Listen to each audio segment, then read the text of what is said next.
Hello my friends, a new axis of evil over here, Iran, Russia, China and North Korea. Well, yesterday I watched this biggest Chinese military parade and probably one of the biggest parades in human history. It was definitely a show. Trump's military parade is not even close to that one which was in China yesterday. I even streamed it on my other channel and Twitch. The link for that stuff is in the video description below. And it's not a coincidence that a Chinese leader decided to put Putin and Kim Jong-un, crazy dictators, close to him, because he's the one himself. It is the open signal to Europe, to United States, Canada, Australia, Japan, of course, that the world order is up to change, or at least they will try to change it in their own way, as dictators already tried to do it in the first half of the 20th century. Whether they're gonna use the military force, well, Putin is already using it in Ukraine as well as Kim Jong-un. By the way, Putin said that it was idea of Kim Jong-un to send his forces to Ukraine. It was not the proposal from Russia. And China, well, it has 3.5 years window to start their special military operation against Taiwan. Guys, from my feeling and understanding what is happening, I'm 90% sure that China will start this. First of all, everyone sees how weak is West and how weak is the United States of America in particular. For example, Donald Trump started tariff war against China and lost it successfully, and they will not apply any more tariffs on China because it will harm American economy a lot. The problem for Donald Trump that he probably doesn't understand the difference between allies and competitors. He says that he has good relations with China, North Korea and Russia. By the way, he said about it in today's press conference that he has good relations with those dictators, but in a few weeks, he said, yeah, again, few weeks, 2 weeks, 3 weeks, we'll see whether those relations are really good, he said. But in general, Trump applies tariffs on European Union partners, NATO partners, destroying relations, connections with friendly countries, making America more isolated. From economy perspective and also from military, because Donald Trump's plan is to reduce the number of the forces deployed in Europe, for example, by the time there is the biggest war for the last 80 years in Europe, or in the world, I would say. A very strange move, which is weakening allies. And also there is the question whether United States of America definitely protect their allies from NATO in case Russian attack on Europe. I would say more no than yes, judging on Donald Trump's rhetorics. Well, at least there were numerous of the statements from White House that Europe should take care about its own security. And European officials, politicians, they are still now in shock because the previous security plan counted on American involvement to protect NATO. But now no, and we see how Europe little by little starts to rearm. Not on a full scale, it takes lots of the time actually, and it creates one more window for Putin. A weak Donald Trump's administration, Europe is not yet fully ready to repel the Russian attack, so Putin might try to implement his worst scenario against NATO countries to check out the 5th article after all, which might show that allies are not that united, and it might open even Pandora box. That might show that NATO is as useless as United Nations organization, if the countries are not able to collectively protect their own members. I think it's actually the main reason for NATO to exist as an organization. Well, I think we're gonna speak about the possible attack on Europe a little later, but now with this cooperation, Xi Jinping, Kim Jong-un and Putin, the scenario of escalation is more real than ever. Now let's go back to China parade. You see, yeah, they were always together, those dictators. And the parade itself was really a well-planned show, very, very massive. China really shows its massive forces, and this drone, it looks like the Russian drone, which was designed to fly with Sukhoi 57, but those drones, it's something new. I would say that China put some extra attention to drone technology, to missiles, and here you may see the laser anti-drone systems, which are rarely presented in any sort of the armies. There were also hypersonic missiles, cruise missiles, drones, drone interceptors. It all looked really stunning, I would say, for this military parade. So it was organized at a very, very high level. And also for the first time, China showed its ICBMs, for example, those ones, plus those huge missiles, the F-5 Charlie, which are able to strike any point on Earth with unlimited range. A warhead second stage, the first stage, really impressive and massive missile it is. Yeah, obviously China copies a lot of the technologies from the Western countries, from Russia. it copied before from the Soviet Union. Like, for example, those bombers, there are copies of Tupolev-16, which were retired long time ago, even in Soviet Union. But China continued to use those, so they have outdated technologies, but also at the same time they have really new technologies. It's all mixed, and here, for example, are their stealth jets. Yeah, this is unique for China. I mean, this kind of the design, because some other jets like this one, for example, they copied from Russia. It is Sukhoi 27 style airplane. And those look like F-35s with 2 engines. So the idea of this parade is obviously not the celebration of the 80th anniversary of the occupation of China, but to show the mighty force of China, first of all, and that dictators are united against West. It is the same background as in Russia 9th May celebrations, yeah? They parade just to show their mighty force. And Donald Trump already confirmed that he watched that parade, and in his statement in Truth Social he said, "Please give my warmest regards to Vladimir Putin and Kim Jong-un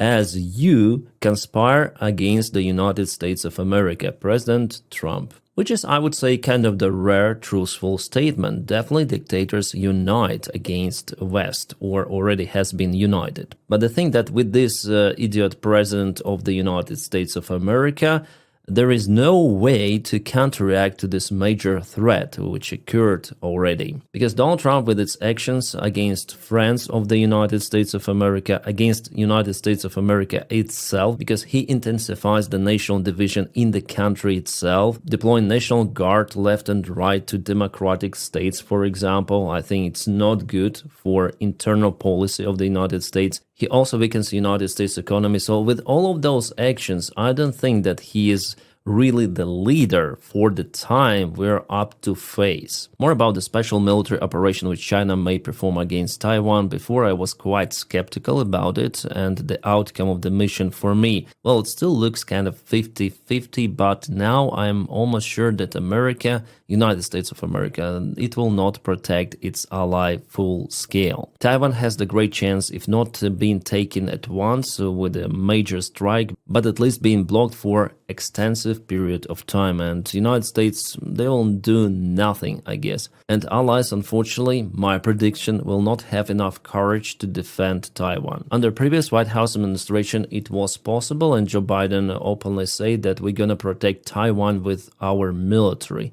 With Donald Trump, So inaction and weakness creates more action from your opponents, and we witness it live, unfortunately. Also about economy, private corporations, they see that something is wrong in the United States of America, that the new leadership may ruin business at once with those tariffs, again with strange policy in general, and China, unfortunately, is the way out for those corporations to start new business projects. They look at Communist China as more predicted and stable regime. So the sign is not good, absolutely, guys, and the fact that Russia propelled its project to build the power of Siberia finally in China, it also tells a lot. Yeah, not the Sila Siberia itself, but Sila Siberia 2. It's the power of Siberia, if we translate it from Russian. As the Chinese officials say, this line will be built in a record short time period. Finally, after many years of consultations, this project has received the green light from China. Moreover, China will invest into the building of this construction. Yeah, Russia also has its own investments there, Russian Gazprom.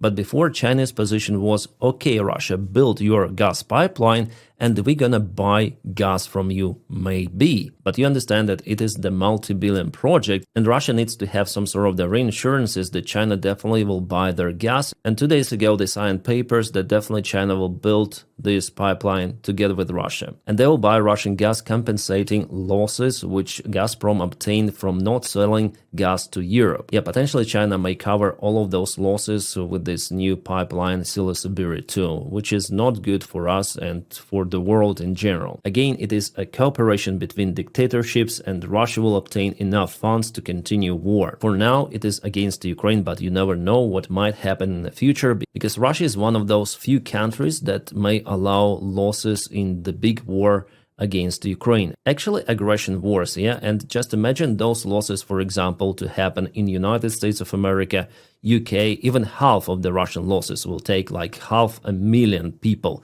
losses for United Kingdom or for Germany, and not to defend those countries but to attack someone else. I think it is not possible. People would just get rid of their government. There will be protests, there will be everything. But in Russia, everyone is calm. In China, the same scenario. In North Korea too, because those are dictatorship countries. They control media and they control people's minds. Still, majority of Russians, for example, despite their losses, despite many failed operations in Ukraine starting from 2022, they still support Putin. For us, it sounds crazy, but it is really happening, and it is the advantage of autocracies against democracies. Because after all, governments in democratic countries, they depend on voters, on votes themselves, because there are elections, they are more or less okay and fair. But in dictatorship countries, nothing of that is happening, so those dictators may behave as they want to their people. And they may easily sacrifice even millions for their own needs. It's the classical behavior for every sort of the dictator.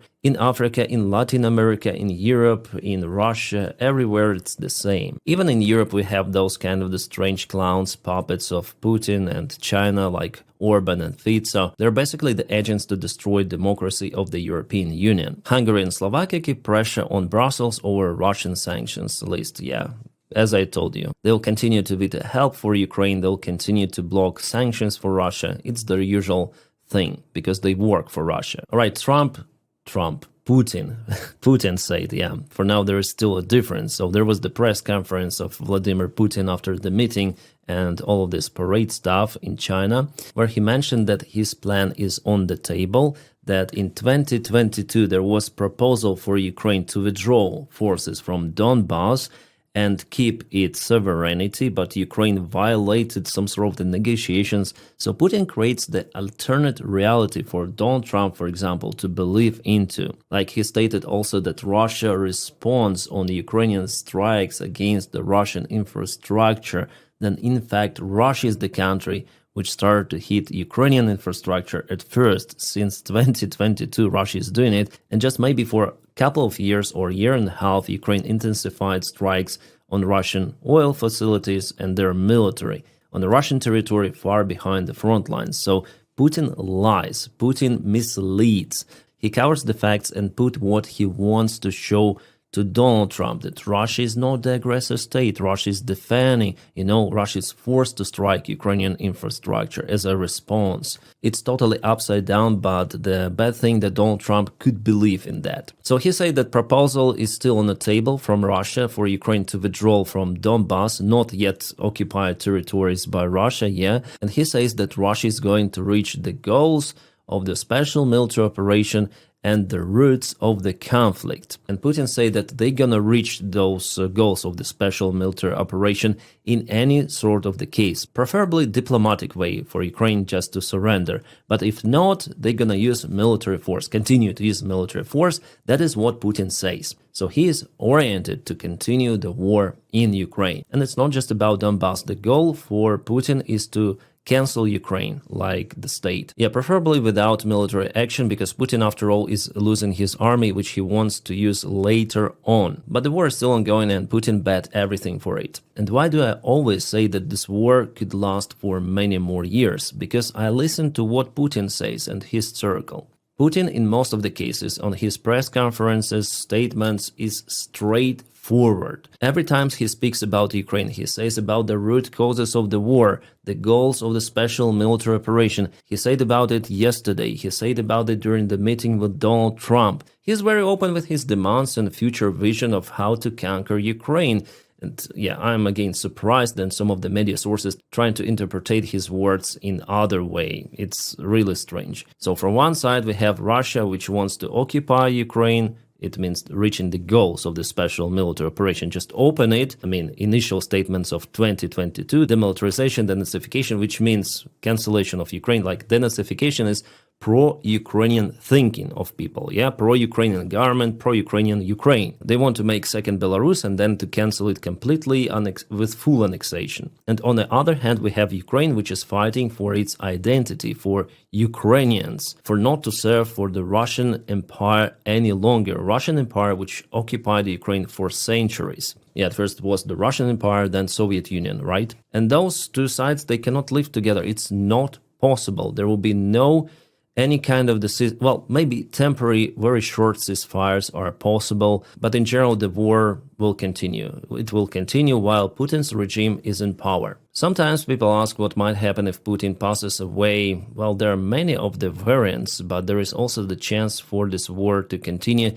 even in that case, because if we recall the Afghan war, freaking 4 general secretaries of the Soviet Union have been changed, but war still continued. 3 of the secretaries had passed away for natural causes. So with the Russian regime, it also could be like that. But there is also the variant for internal fight in Russia, which might create the instability within the country. Everything of that, guys, we cannot predict, unfortunately, for now. But what we can predict is the continuation of the war. I don't see any sort of the reason for it to stop. And the only person right now who might command to stop is Putin. But he's not listening to Donald Trump, then Trump shouts, Putin, stop. No.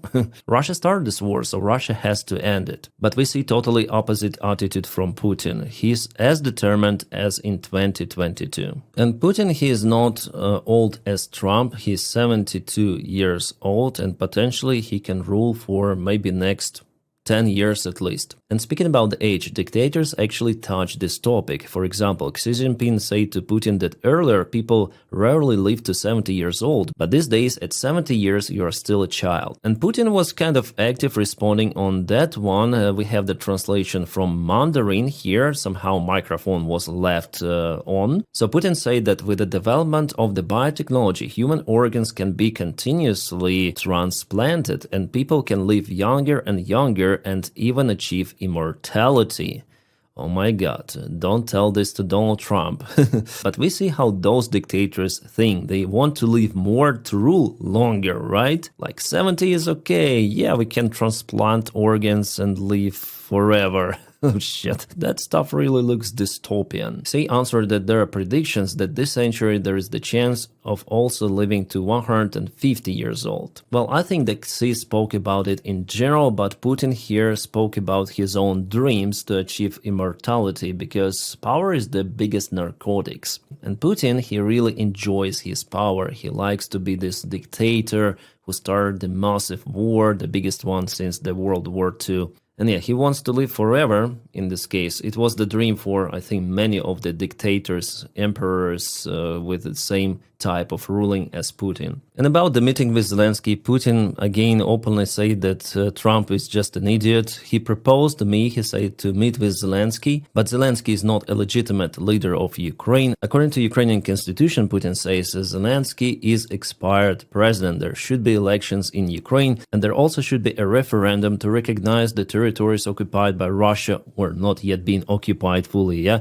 as the Russian ones. They want to achieve it. And he said that if Donny and Zelensky really wants to meet, well, Zelensky may go to Moscow. And here Putin called Zelensky not a president, but the head of the president administration of Ukraine. So he's not legitimate for him, but the head of the president's administration is actually Yermak, who is a very close friend of Zelensky. And Russian propaganda plus other Russian officials, they call Zelensky a head of Ukrainian regime. Never ever you'll hear the president for Zelensky in the Russian media. Never. Or from the Russian officials. So it's vividly clear that no meeting is possible between Putin and Zelensky. Russia increased drone attacks again after quiet summer. You may see, yeah, definitely the intensified strikes, mostly using Shahid drones. Actually, Russia developed a new type of the Shahid drone. Yeah, they continue to modernize those death machines, which according to the article from the Telegraph, they do with the help of China. China has direct military contracts with Russian Defense Ministry, supplying all of the possible gear, so the Russian analogs of the Shahid drones, Iranian-made drones, they are not the same any longer. They may look the same, but inside they're already different, because Russia puts China electronics there, and also China cooperates with FPV drone production, so China supports Russia for now as hard as it can. The upgraded Shahid drones, they use camera, made in China, antenna, made in China, communication equipment, made in China. So the drone operator may control the flight path of the vehicle, even being located in Russia. This could be definitely a breakthrough, and now we'll not say that Russia accidentally hit something, yeah?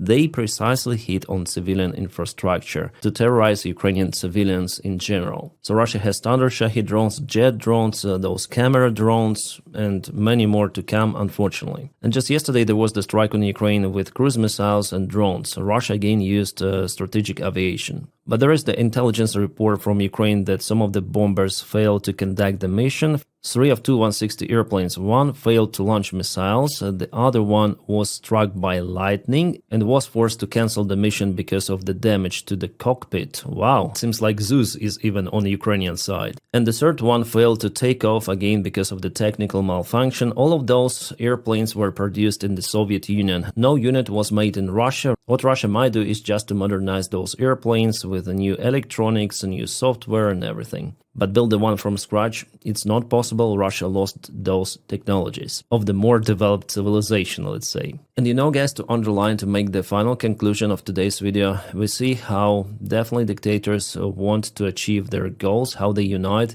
and their unification is more robust compared to Western countries, especially in military cooperation, like for example Russia and North Korea, or drone technologies as China and Russia, and their economies are getting also more united. Yeah, we speak a lot about the Russian economy decline, but if Russia has those powerful allies and China is the second economy in the world, do you really think that they can let Russia to collapse, really? I think that China needs Russia to achieve its goal. It needs Russia also for cheap, available resources, and as the military force to threaten Europe. So for China, this war is very profitable, and they will not let Russian regime to collapse. That's their go-to project, I would say. Unfortunately, yeah, so I don't see that Russian economy might collapse in the current situation for many years. And despite what crisis Russia could have, Russian people are still like volatile society, and Russia will support its military as well as China will support Russia's military. It's the interest, political interest of China, and they are ready to sacrifice a lot. And the agreements which were signed between Russia and China, they tell a lot about the increasement of cooperation. West should take those threats seriously, but I don't see it's happening on a full scale. No, West is not united as well as those dictators, sadly, guys. And the confrontation, the big one, it's gonna happen. Maybe isolated conflicts like in Ukraine could spark also in Europe, Baltic states, Finland, who knows, Taiwan, yeah, all around there will be escalation. We're at the new age of this big confrontation. My friends, about front lines, and not only I'm gonna update you in my next video. For now, please don't forget to press your like to this video and also subscribe for the channel. And my separate thanks for Patreon supporters. Guys, thank you so much for motivating me to film more and more. The link for my Patreon page is in the video description right below. My friends, I wish you all a peaceful sky wherever you are, and have a great time.